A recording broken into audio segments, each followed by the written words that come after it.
Hello everyone, welcome to back my channel. I hope everyone is having a wonderful day. Before starting the video, please go ahead and hit the subscribe button and give this video a thumbs up.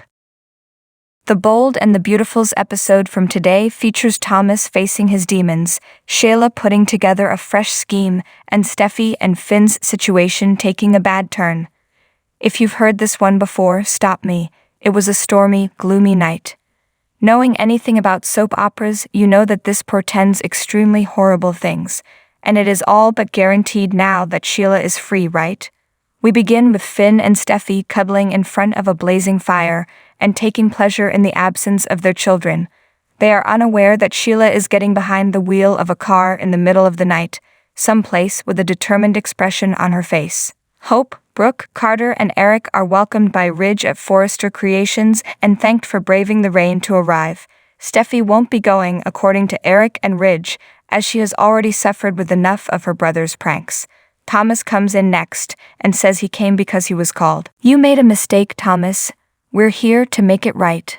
Thomas thanks everyone for coming rather than going on the defensive. He briefly summarizes what he did and his motivations before acknowledging that the main issue is that he wasn't thinking.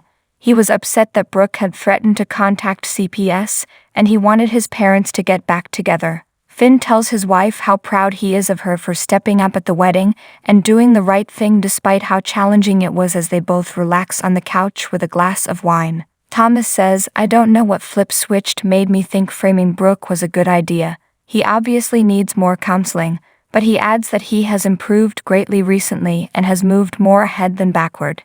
Eric prevents Thomas from continuing to be a member of the Forrester design team.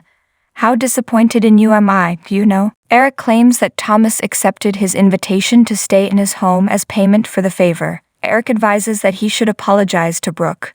In response, Brooke claims that when he came clean with her about the CPS call, he showed absolutely no remorse. "Sure, you can apologize to everyone in this room, but I know how you actually feel," she said. She continues by saying that Thomas made it obvious he would stop at nothing to keep Ridge away from her. She cries, "I tried. I attempted to build some sort of connection with you and show you support and affection. And I received this? What do you toss back in my direction exactly?" Thomas acknowledges that he disrespected the marriage but offers his regrets for his actions. But the apology is insufficient. Brooke queries, "Are we going to keep believing you forever?" And Thomas responds that all he wants is his family back. But Brooke isn't paying attention. There are no more justifications.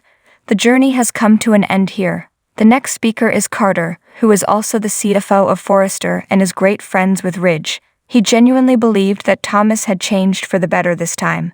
"How were you able to do this?" Pointing at Ridge, Carter adds, "You destroyed this man. Is there anything else he should tell you?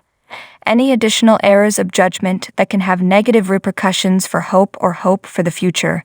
But Thomas asserts that he would never act in a way that endangered Hope, the line, or his son. He inquires about Hope's belief in it. She says, "I did. I believed all you said about learning from your history, making an attempt to go forward.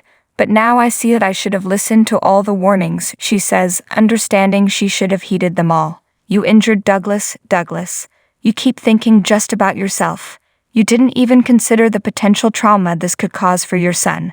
She concludes by saying, "I want to congratulate you for being such a valuable member of the team, but I think the line will function just fine without you." She won't ever be able to trust him again, in fact. When Steffi comes out of the bedroom at the beach home, she discovers that Finn has probably lit more candles than is secure. But hey, Steffi and him are preparing a major seduction, right? She is not upset by it. Sheila says she's almost there as she drives on, but this is a sign of things to come. "I made a mistake," Thomas concludes. "I became engrossed in a dream of wanting to reunite my family. It was really near. I simply gave it a little shove, and it immediately fell off a cliff." He swears he is truly sorry. He expresses his regret to everyone at the table, including Brooke, whom he claims he never intended to hurt. "What about Hope? Now that I had to see that expression of disappointment in your eyes every day, I never ever wanted to see it again." Then Thomas apologizes to Ridge, and I find it a little annoying that the older man doesn't even try to take responsibility for his own role in this. Instead, he blames himself for not being around more when he was a child and claims that he stood by Thomas when no one else did. A dejected Ridge adds, "But I was there when you were a grown man, and you played me." Standing still, Ridge paces while ranting about his son. "You might not be able to alter. You are this. I have to do this for the family because of you. For this business. I apologize." Ridge concludes by telling Thomas that his time working for Forrester Creations is finished. Everyone leaves the room one by one. Hope approaches Thomas as if she might have something to say, but instead she softly turns and leaves. When Finn looks at the wound where he was wounded, Steffi inquires as to whether he considers his mother. He makes an effort not to, though, and definitely not while he is with his attractive wife. When Sheila flips the power breaker outside, the two are on the couch having a passionate moment. Of course, given that the house is only lit by candles, they are unaware. The front door is then unlocked by Sheila as lightning strikes. Thanks for watching this video. Please subscribe to our channel, Daily Bold Media, and stay with us.